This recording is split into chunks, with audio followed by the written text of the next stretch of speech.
할렐루야. 사랑하는 성도 여러분, 지금으로부터 한 20여 년 전에 모 방송에서 방송했던 이휘재의 인생극장이라는 드라마를 보신 적이 있으신가요? 예, 아마 이 연배들이 많이 그 당시에 아마 즐겁게 보셨으리라 생각됩니다. 우리 일상에서 겪을 수 있는 수많은 문제와 상황이 있는 그 갈림길에서 이휘재의 아주 그때 이제 멘트가 있었습니다. 그래, 결심했어! 이러면서 A와 B의 그 삶을 이렇게 이제 나누어서 이렇게 보여주는 드라마였습니다. 그 TV 프로그램이었는데 그 방송을 시청하는 모든 사람들조차도 아마 저도 그 안에 있었습니다. 그 A와 B를 먼저 선택하면서 드라마에서 주는 그 모든 결과들에 쫓아갔던 그런 경험들이 있습니다. 그 모든 경험들을 쫓아가면서 참 흥미진진했던 그런 경험들도 있었고, 내가 선택한 A가, 내가 선택한 B가 정말 후회스러웠던 그런 경험들도 아마 있었을 겁니다. 이 간접 경험이기에 대부분의 사람들은 A와 B 중 어느 것을 선택하는 데 있어서 어렵지는 않았을 것입니다. 하지만 그 상황을 직접 만나게 된다면, 접하게 된다면 어떨까요? 아무런 고민 없이 선택하는 것이 쉽지 않을 겁니다. 우리의 일상은 이 소소한 일에서부터 아주 크고 중요한 일에 이르기까지 수많은 선택의 삶의 연속입니다. 물론 소소한 일상에서의 선택은 무의식적이거나 본능적이거나 또한 습관적인 경우가 많이 있습니다. 예를 들어서 오늘 주일 오후 예배에 여러분 이 자리에 계시는데 뭔가 많은 고민을 하고 오시진 않았을 것 같습니다. 매 주일마다 습관적으로, 이 습관이 나쁜 의미의 습관이 아니라 좋은 의미의 습관입니다. 항상 주일 예배 시간이 되면 12월은 조금 아직은 혼란스러워서 그 시간을 지키기가 이 몸이 기억하지 못해서 이렇게 많이 이제 좀 혼동스럽지만, 우리의 그 모든 일반적인 그 일상에서의 소소한 그런 일상에서들은 그 습관적인 그런 선택들이 많이 있습니다. 크게 고민하면서 몇 번이나 되짚어 보지 않는 그런 이제 일반적인 일상입니다. 하지만 자신의 인생이 걸렸다고 생각하고 또 중요한 일에는 여러 번 고민하고 또한 심사숙고하는 그런 선택이 있을 것입니다. 그 선택의 기준이 또 사람마다 다 다르게 됩니다. 그 선택의 기준이 무엇이냐에 따라서 그 사람이 추구하고 있는 가치관과 또 그 사람이 그 인생의 중심이 무엇을 향해 있는지를 우리는 또 알 수 있습니다. 오늘 말씀에서 우리는 인생의 아주 중요한 갈림길에 있는 사람들을 만나게 됩니다. 그들이 선택한 삶을 통해 오늘 하나님께서 우리에게 주시는 음성을 듣는 시간이 있기를 원합니다. 오늘 룻기 1장 서두에서부터 그 시대의 문제로 시작하고 있습니다. 그 시대의 문제가 무엇인지 오늘 룻기 1장 1절을 다 같이 한번 읽겠습니다. 룻기 1장 1절입니다. 사사들이 치리하던 때에 그 땅에 흉년이 드니라.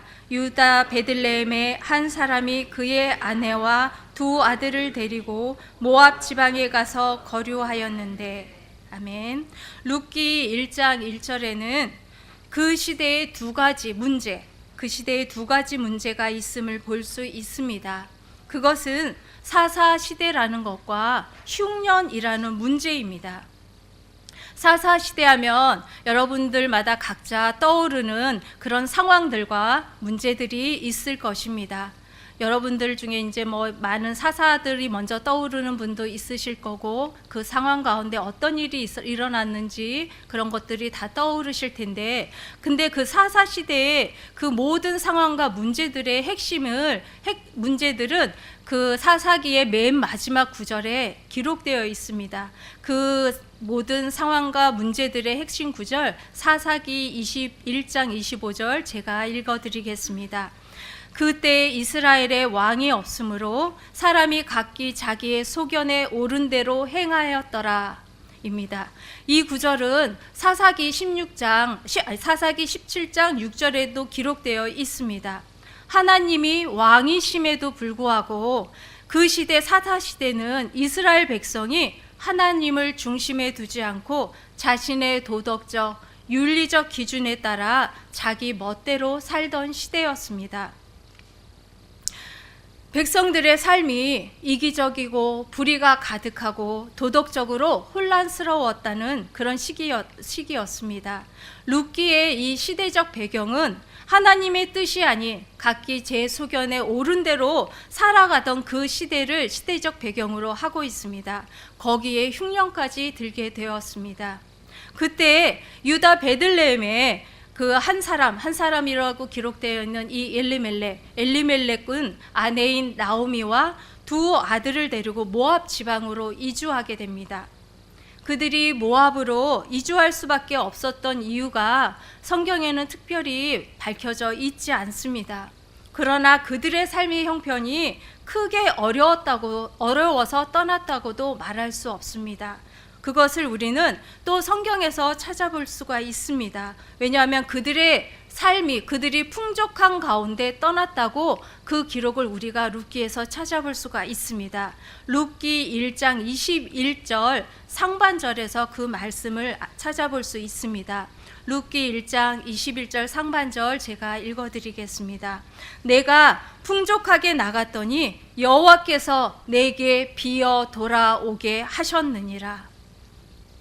룻기 1장 21절에 나오미의 고백을 통해서 이 엘리멜렉 가족들이 그 사사시대에 풍년이 들어서 어떠한 이유인지 모르겠지만 그들은 그 시대의 풍족한 삶 가운데 떠났다는 것을 우리가 알게 됩니다. 여기서 풍족함이란 그들이 베들레헴을 떠날 그 당시 가족의 수 또는 가족의 수뿐만 아니라 그들의 삶의 경제적인 형편, 이 모든 것들 두 가지를 그 풍족한 가운데 떠났다고 우리는 추측을 할 수가 있습니다. 그런데 그들이 무엇보다 분명한 것은 그들이 하나님이 주신 땅, 하나님이 주신 그 삶의 터전을 버리고 자신들만의 더 나은 삶을 위해서 그 고향을 등지고 떠났다는 것입니다. 그런데 더 나은 삶을 위해 떠난 그들의 선택의 결과는 무엇이었습니까? 모압 땅에서 엘리멜렉은 죽고 두 아들도 죽었습니다. 나오미와 두 며느리만 남겨졌다는 것입니다. 그 당시 여자의 신분으로는 경제적 활동을 할 수가 없었습니다. 더욱이 타국에서 경제적 활동을 할 수 없는 그 이방 여인으로서 그 신분으로서 살아간다는 것은 정말 아주 어려운 상황이었을 것입니다. 나오미의 인생에서 어떠한 희망도 찾아볼 수 없는 그런 상황이 된 것입니다. 모압 땅에서 살아간 지 10여 년쯤 되던 어느 때 나오미는 아주 희망의 소리를 듣게 됩니다. 큰 기쁨의 소리를 또 듣게 됩니다. 그것은 하나님께서 백성들을 돌보시기 위해 백성들에게 주시는 그 은혜, 풍성한 양식이 있게 하셨다는 소식을 듣게 됩니다. 나오미는 다시 그 희망을 찾아 고국으로 떠날 결심을 하게 됩니다. 그리고 고국으로 돌아가는 그 길에서 두 며느리를 그들의 모국인 모압으로 돌려보내려고 하고 있습니다. 오늘 본문 룻기 1장 11절에서 13절에 그 나오미의 그 고백은 모국인 이 두 며느리의 모국으로 돌려보내는 나오미의 그 절절한 마음이 적혀 있습니다. 오늘 본문 룻기 1장에서 13절 말씀에서 우리는 두 며느리의 그 행복을 위한 진심 어린 나오미의 마음뿐만이 아니라 나오미의 삶의 자리가 얼마나 처참한지를 또한 엿볼 수 있게 됩니다. 오늘의 본문 말씀 룻기 11장 13절에서 룻기 1장 11절 13절에서 나오미는 이런 이제 고백 가운데 이런 이제 말을 며느리에게 들려주게 됩니다. 나오미는 두 며느리에게 대를 잇게 해줄 아들이 현재도 없고 앞으로도 절대 있을 수 없으니 두 며느리가 아무런 희망 없는 자신을 따르지 말고 고국인 모압으로 돌아가서 새로운 가정을 꾸리고 행복하게 사는 것이 나오미의 간절한 소원임을 말해주고 있습니다. 모압의 여인 오르바와 룻은 두 갈래의 길을 그 두 갈래의 길을 앞에 두고 있습니다. 두 갈래의 삶의 길을 두고 하나를 선택해야만 하는 그런 갈림길에 서 있습니다. 우리가 룻기를 다 읽지 않았다는 전제하에 있다면 여러분들은 이 두 갈래길, 삶의 갈림길에서 무엇을 선택하시겠습니까? 나오미의 삶의 자리에서는 어떠한 희망도 찾을 수 없습니다. 그렇기에 자신이 살던 그런 그 모국으로 돌아간다는 그 지금 갈림길에서 며느리까지 데리고 갈 수가 없었습니다. 두 며느리는 나오미의 간절한 그 권유의 말에 마음이 흔들리지 않았을까요? 친정으로 돌아가고 싶지 않았을까요? 이방인인 두 모압 여인의 삶의 자리, 그 삶의 자리 우리는 경험하지 못했지만 3000년이 지난 지금 오늘날 우리의 삶의 자리와 다르지는 않을 것입니다. 또한 현재 우리가 살아가고 있는 세상이 사사시대보다 더하면 더했지 덜하지는 않을 것입니다. 우리가 살아가고 있는 이 세상은 더욱 이기적이고 불의가 가득하며 자기만의 도덕적, 윤리적 기준에 따라 자기 멋대로 살아가는 삶이 팽배하는 듯 더욱 혼란스러운 시기임에 틀림없기 때문입니다. 대한민국의 요즘 이제 많이 회자되는 말들 중에 있죠. 여러분들도 많이 들어보셨을 겁니다.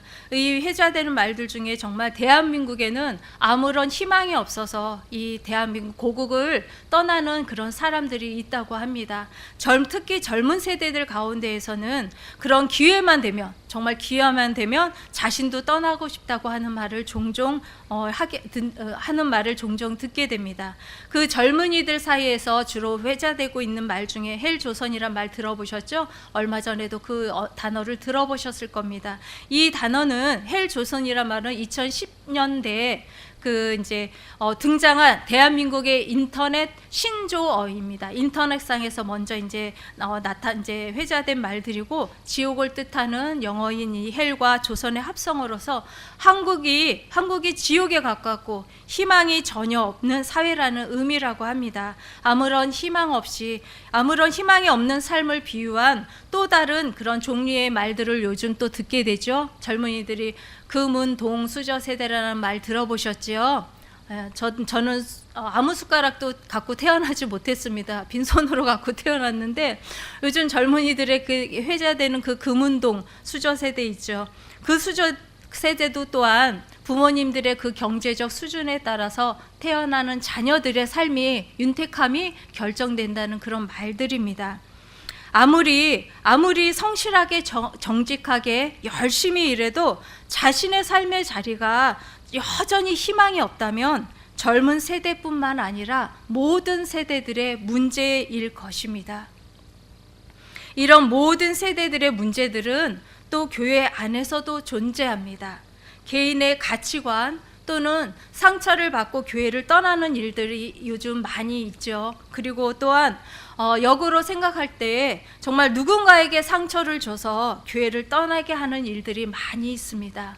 그런 삶의 터전뿐만 아니라 신앙의 삶의 터전도 떠나는 일들을 우리는 많이 보게 됩니다.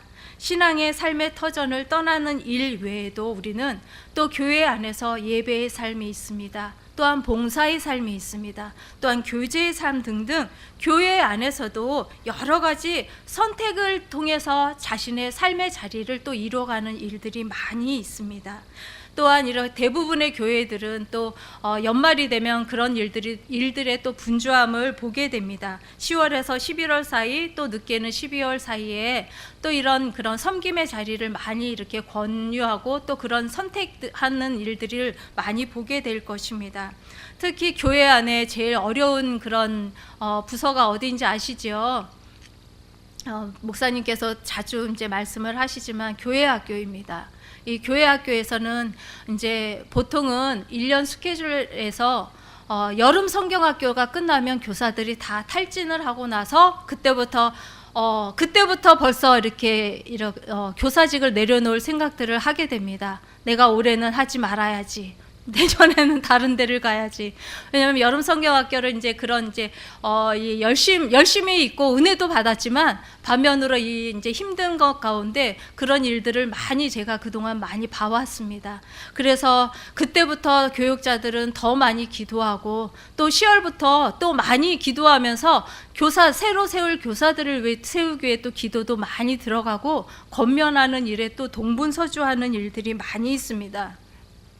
작년에 이렇게 좀 우픈 일이 있었습니다. 작년에 그 12월쯤에도 이제 어떤 청년에게 제가 교사 제의를 했습니다. 기도해 보시고 일주일 후에 이제 답변을 들을 수 있게 이제 권면을 교사 제의를 했는데 일주일 후에 그 청년에게 제가 다가가 봤을 때 어느 성도분이 또 오셨습니다. 그러면서 성가대 이렇게 권유를 하시는 그런 상황이어서 제가 청년에게 말씀을 드렸죠. 많이 바쁘실 것 같네요. 그렇게 말씀을 드렸습니다. 근데 그 성도분이 그때 하시는 말씀에 제가 좀 그 상황이 웃기기도 하고 좀 슬픈 마음이 있었습니다. 교사 가지 말라고 기도해야겠다는 그런 말씀을 하셨을 때 제가 좀 많이 마음이 아팠습니다. 그 기도 덕분인지 아닌지 모르겠지만 교사로 오지 않으셨습니다. 이런 여러 가지 상황, 교회 안에서는 이거보다 더 많은 상황들이 있습니다. 또 겨울이 되면 더 많이 선택의 자리를 또 권유받기로 하게 합니다. 또 여러 가지 상황 가운데 그 여러분들의 그 선택의 기준이 어디에 있는지 정말 궁금하기도 합니다. 낯설은 타국에서의 삶과 가족들이 있는 모국 모압에서의 삶, 두 개의 갈림길에 선 오르바와 룻의 선택은 무엇이었는지 오늘 우리가 읽은 본문 14절을 다시 한번 다 같이 읽겠습니다. 룻기 1장 14절입니다. 그들이 소리를 높여 다시 울더니 오르바는 그의 시어머니에게 입맞추되 룻은 그를 부쫓았더라. 모압의 두 며느리는 시어머니의 진심 어린 간곡한 권유의 말에 마음이 흔들렸을 것입니다. 여러분이라면 아마 그때 그런 상황이었다면 여러분도 많이 흔들렸을 것입니다. 바로 눈앞에 보이는 삶의 터전 모압을 두고 오르바와 룻은 그런데 각자 다른 길을 선택합니다. 14절은 두 여인의 선택이 극명하게 대조되는 그런 부분이기도 합니다. 그런데 우리는 오르바가 택한 선택이 크게 잘못됐다고 감히 말할 수는 없습니다. 모압 여인으로 낯선 땅에 가서 종교적, 문화적 차이에서 오는 여러 가지 문제, 갈등 뿐만 아니라 이방 여인으로서 또 소외감과 외로움 등 수많은 문제들을 앞에 두고 그 길을 선택할 사람은 없을 것이기 때문입니다. 다만 우리는 룻의 선택에 초점을 맞추어야 합니다. 룻은 그를 부쫓았더라. 룻의 선택, 부쫓았더라. 이 말 정말 쉽지 않은 단어죠. 아까 목사님께서도 말씀하실 때 그런데 이 부쫓았더라 이 단어는 정말 우리에게 익숙하지 않은 단어입니다. 아마 성경 전체에서 우리말로 번역된 문자적 표현으로는 룻기에서만 볼 수 있는 단어가 아닐까 생각합니다. 부쫓았더라. 이 부쫓았더라라고 번역된 이 히브리어 원형은 따부카입니다. 부쫓았더라. 이 히브리어 원형은 따부카입니다. 따부카는 굳게 결합하다 또는 붙들고 늘어지다 라는 의미를 지니고 있습니다. 이 단어는 또 성경에서 여러 군데 기록되어 있는데요. 성경 창세기 2장 24절에 남자와 여자가 연합하여 한 몸을 이룰 때, 욥기 19장 20절에 욥의 피부와 살이 완전히 뼈에 붙었다는 것을 가리킬 때, 또 시편 102편 5절에 시인의 살이 뼈에 붙었다는 것을 가리킬 때에 쓰여진 단어입니다. 즉 부쫓았더라 라는 동사는 서로 다른 두 개의 물체가 물리적으로 딱 달라붙어 떨어지지 않는 상태를 나타내는 단어입니다. 룻의 선택이 나오미와 조금 더 떨어지지 않고 그와 운명을 함께 하겠다고 하는 결의가 얼마나 강하고 열렬했는지 또 말해주고 있습니다. 여러분, 룻이 붙여친 것은 단순히 나오미를 붙여친 것일까요? 아닙니다. 룻이 붙여친 것은 바로 하나님이십니다. 다 같이 룻기 1장 16절에서 17절을 읽겠습니다. 룻기 1장 16절 17절 다 같이 읽습니다. 룻이 이르되 내게 어머니를 떠나며 어머니를 따르지 말고 돌아가라 강건하지 마옵소서. 어머니께서 가시는 곳에 나도 가고 어머니께서 머무시는 곳에서 나도 머물겠나이다. 어머니의 백성이 나의 백성이 되고 어머니의 하나님이 나의 하나님이 되시리니 어머니께서 죽으시는 곳에서 나도 죽어 거기 묻힐 것이라. 만일 내가 죽는 일 외에 어머니를 떠나면 여호와께서 내게 벌을 내리시고 더 내리시기를 원하나이다 하는지라. 아멘. 오늘 룻기 1장 16절 17절은 룻기 1장 16절 17절은 하나님을 향한 룻의 신앙 고백이며 하나님께 대한 서원입니다. 오르바는 그가 섬기는 모압의 신 그모스의 백성으로서의 삶을 선택했습니다. 하지만 룻은 하나님의 백성으로서의 삶을 선택한 것입니다. 룻의 신앙 고백은 하나님을 향해 있습니다. 하나님 앞에서 자신의 삶을 의탁하며 나오미를 통해 바라본 하나님을 좇고 있는 것입니다. 이것은 하나님의 역사이고 또 하나님의 은혜입니다. 룻기는 남성만이 중시되던 시대에 여인이 또 주인공으로 등장하는, 그것도 이방 출신 과부가 주인공으로 등장하는 조금 특이한 이야기이기도 합니다. 이러한 룻기는 또 개인적으로는 사회가 타락한 시대에도 한 여성이 말할 수 없는 역경 속에서 풋풋한 인간성과 또 순결한 신앙을 지켜서 축복받은 이야기이기도 합니다. 또한 가장 중요한 것은 구속사적으로 하나님께서 선민 이스라엘이 타락의 악순환이 계속되는 사사시대의 암울한 그 상황에서 벗어나지 못하고 있을 때라도 하나님께서 순수한 신앙을 가진 한 여인을, 그것도 이방 출신의 과부를 택하여 그녀를 통해서 다윗이 이스라엘의 계보를 이어가고 나아가 전 구속사의 중심이신 메시아가 태어나게 하심으로 구속사의 맥을 끊임없이 이어오셨음을 보여주는 이야기입니다. 룻이 붙여진 것은 하나님의 구속의 은혜를 이루는 것이었습니다. 하나님의 구속의 은혜는 거기에서 끝나지 않고 예수 그리스도를 붙잡는 자들의 그 모든 삶을 통해 지금도 이어가고 있습니다. 그리고 그 구속의 은혜는 주님 다시 오실 그 날까지 계속 이어질 것입니다. 여러분의 그 삶의 선택의 기준은 무엇을 향하고 있습니까? 세상을 향하고 있습니까? 아니면 하나님을 향하고 있습니까? 하나님을 향하고 있다면 예수 그리스도를 붙잡는 삶입니다. 교회 안에서의 삶뿐만 아니라 모든 삶의 자리에서 예수 그리스도를 붙잡는 삶을 살아가길 원합니다. 예수 그리스도를 붙잡는 삶을 통해 하나님께서 주시는 은혜가 풍성하기 때문입니다. 하나님께서 주시는 풍성한 은혜가 무엇인지 또 말씀 가운데서 또 저희들 찾아보겠습니다. 그 하나님께서 주시는 풍성한 은혜를 요한복음 15장 4절에서 5절까지 그 말씀을 읽겠습니다. 자, 화면에서 요한복음 15장 4절하고 5절을 같이 보면서 같이 읽겠습니다. 내 안에 거하라. 나도 너희 안에 거하리라. 가지가 포도나무에 붙어 있지 아니하면 스스로 열매를 맺을 수 없음같이 너희도 내 안에 있지 아니하면 그러하리라. 나는 포도나무요 너희는 가지라. 그가 내 안에 내가 그 안에 거하면 사람이 열매를 많이 맺나니 나를 떠나서는 너희가 아무것도 할 수 없음이라. 아멘.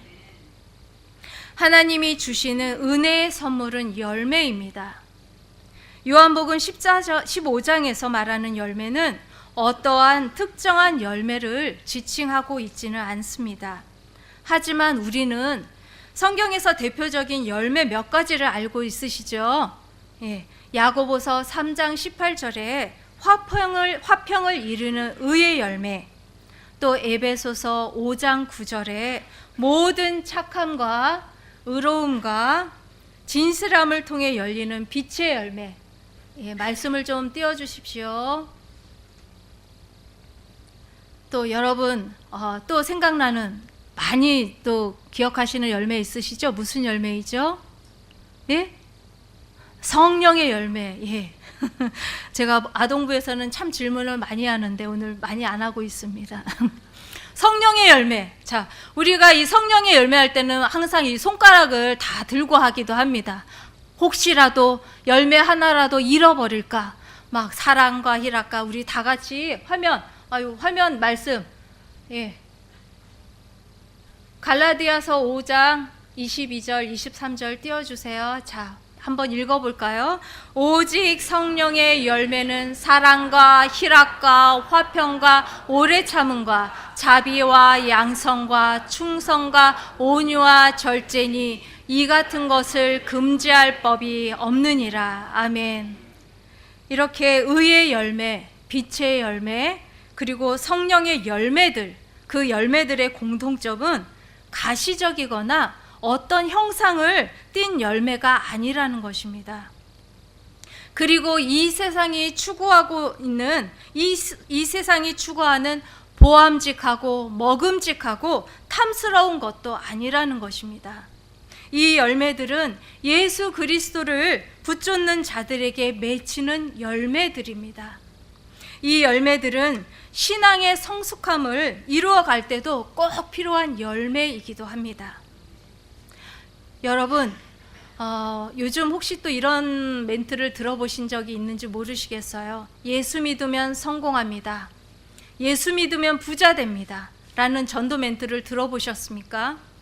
아마 그 말을 요즘은 또 어떻게 듣는지 모르겠습니다. 요즘 성도들 가운데에서도 그 말을 믿는 분들이 있을까 정말 궁금합니다. 여러분들 믿으십니까?